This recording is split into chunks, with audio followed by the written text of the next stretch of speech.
Development and Buildings is the title of the new Crusader Kings 3 dev diary you might be interested about. It's about baronies, it's about counties, it's about the control of your counties, it's about the development and the development mechanics of your counties. It's about a lot of screenshots where we can get some sneak peeks of new buildings. It's about a special building of the Duchy capital. And it's all around a well-rounded but not too deep one, which will give us a lot of aspects to think about and a lot of sneak peeks to look at. So, as this has been in the discussion, you might want to know about baronies and counties and their relation to each other. You might want to know about which kinds of buildings and holdings to expect, and more at the two most important values you need to look for in order to manage your land like a pro. No, like a true king, of course. Like a true king. Now, let's dive in and take this step by step. So, as seen as in the map dev diary, the baronies are now physically present on the map. You can see that you have borders, your armies will walk the way through the baronies, and this group of baronies makes up a greater unit called a county. The good old county. As you can see in this screenshot, we have the county holder that is you. You have a value that is here that is called control. 100 control is very good control. It's the maximum control you can have. You have a development that will be how well developed well your country is, and as it goes up it will also influence the development of the neighboring counties. Then you have a popular opinion. There's not much in that about the popular opinion yet. You can have a negative and positive popular opinion for things like punishing the peasants or celebrating with the nobles, things like that. As usual, you have a culture and you have a faith for the whole county. So, certain things are still on a per barony level, such as buildings. So you can still go for the buildings, as you can see here, and construct them in your baronies as used to be. In your castle, in your city, or in your temple. So these are still the new holdings, and they look quite nicely. More about what their specialty is. I mean, you might know what the specialty of a castle is, right? Holding the land, producing more levies, things like that. So, development is, what is it? The measurement of technological advancement and general infrastructure in a county. The development indirectly increases taxes and levies you get out of the holding. So it's not only a commercial thing, it is also of military importance. It also unlocks some other special options. It increases very slowly across the duration of the game and radiates outwards from high development counties to those nearby. They take the example of Constantinople, the city of the world's desire, where everyone sent their spy master to steal technology in Crusader Kings 2. And so this starts with a very high development level, and that will slowly spread outwards, reaching the most remote areas much slower though than their Greek heartland. And there are other ways too to increase the development. You can use your steward for it to increase the development. That's a new task. But it's a fairly slow process and usually only worth doing in certain counties, probably the capital, from which it then spreads out. And also something helps, and something you might know from EU4. Farmland or floodplains, for example, make them ideal candidates for development. So this is mirroring the EU4 development in that case. And I mean, it also makes a lot of sense, right? It's easier to have agriculture there and big cities and things like that. And when they've gotten some levels of development, you can just sit back and enjoy. It slowly spreads throughout the rest of your realm. So you have that one influential post. And probably you want that in the middle of your realm, and then everything can spread out. So then you have some other value that we've already seen. Control was here at 100. So control, on the other hand, directly represents the power you have over the county. This naturally decreases during sieges and by forcefully seizing territory, taking the place of the new administration modifiers from Crusader Kings 2. So it's a dynamic modifier that is not fixed by time, then goes away. It is a gradual thing.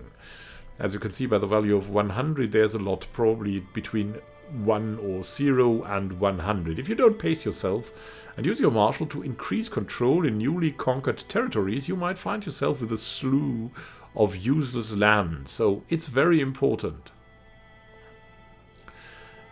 This also increases the importance of keeping peasant rebel and similar nuisances out of your lands. Yeah, so the good old peasant armies ravaging around, and of course, if you were playing Viking, all the plundering that was going on, all the adventurers that would come to your lands. Now, extremely important to throw them out of your country as quickly as you can, because the control will go down. Each county also has an opinion of their holder, referred to as the popular opinion. We've seen that. This represents the sentiment of the local peasants and tends to decrease if you're not of their culture or faith.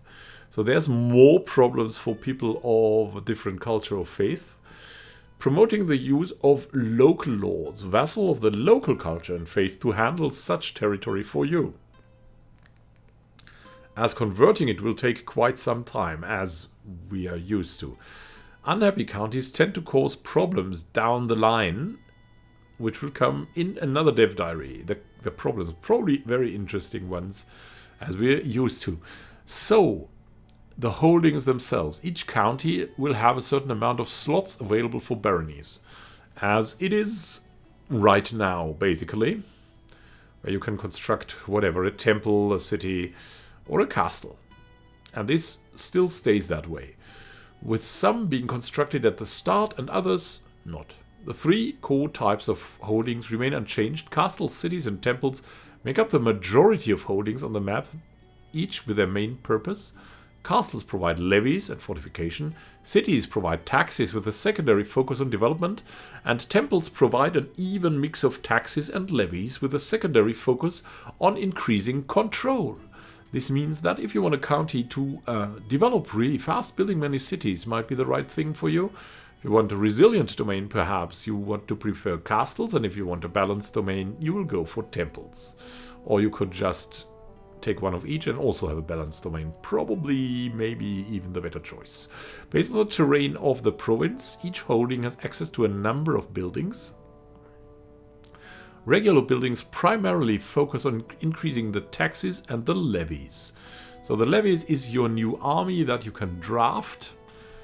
It's not the new retinue-like troop of your professional soldiers, it's the peasants you get. And there's big increases in peasants, as we'll see here. For example, you have a bit better garrison with the walls and towers. Then you have, for the pastures, you get 50 more levies. For the wooden barracks, they get 150 more levies. Things like that. And these are usually straight upgrades and are long-term investments that you should always consider, much like in our other games. As you can see, the bastions and curtain walls even increase the income for some reason. And crop fields also increase the income. So it's not really the village thing. It's something, and as you can see, as used to on the base level, everything costs the same, and so on. But it's under development. It might change. To spice the things up, we've also introduced the new concept of the Duchy capital buildings. These buildings can only be built in the capital barony of any de jure duchy, limiting their availability across the map. To build them and have them be active, you need to hold their associated duty title personally. This way, you can't simply hoard counties in which you can build these special buildings, because just in like in Crusader Kings 2, we will get severe penalties for holding too many duchies personally. Yeah, the most important things if you had a big realm and many duchies was basically your vassals going rampant against you because their opinion was so low. It was really terrifying. These buildings themselves are very expensive. As you can see, 550 in this screenshot compared to 250. But they come in many flavors, allowing you to tailor your experience. The military academies track of buildings increases the effectiveness of your knights. It allows you to have more of them. Establishing marches will make the entire duchy more defensible. The siege workshops will increase the effectiveness of your trebuchets, and so on. So, there are basically, these are different lines a lot. You can see also there's something down here. Royal armories. What will that mean? You'll probably get some kind of weapons bonus or maybe military tech increase. That could also be the case. So the duchy building, as you can see here, and this is just a new building of a county. That's the building of the duchy. So the duchy also has slots. You can have slots here. Probably. I don't know what that means exactly. And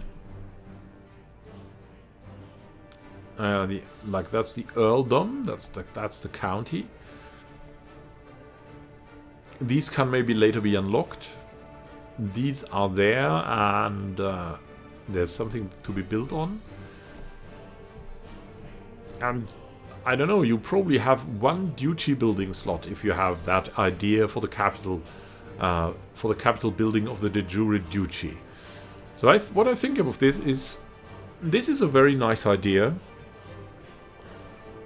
We'll see how it works out. It could be something the duchy is known for, and it makes the holder of the duchy a person with like a commitment, maybe. If you want to roleplay it, a commitment. If you want to power play it, you could specialize in something. You can specialize in defending.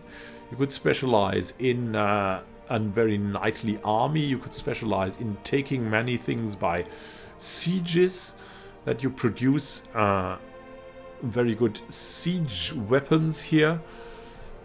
There's a couple of things you can do with these duchies, and you can also, of course, tailor your realm if you have multiple duchies. And maybe some apt person will try to find a way to swap duchies to build these buildings as you like them. Then there's something else, the special buildings, now represented by world wonders or great wonders, things like that.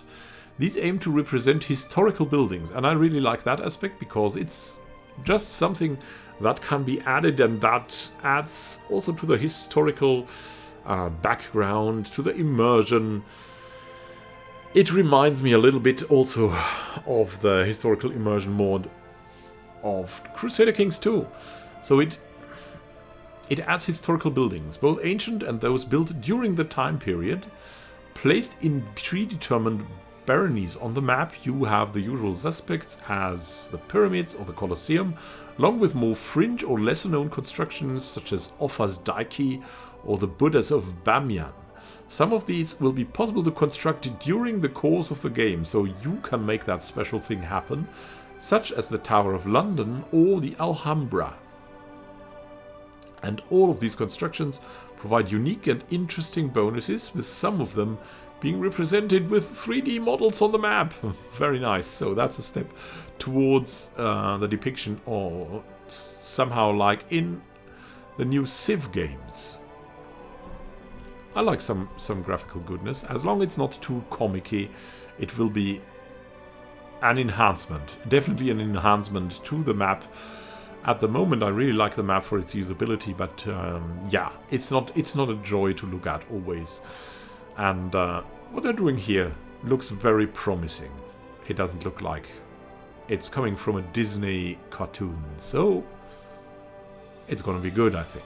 It's going to be good. There's this element of trust that I have in the Crusader Kings team.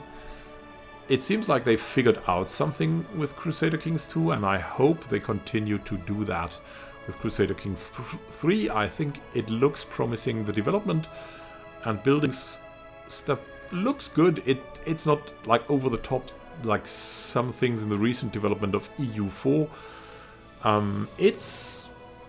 It seems well balanced. It seems like an evolution, like Ferreira said. So, thank you for watching. Happy gaming to you.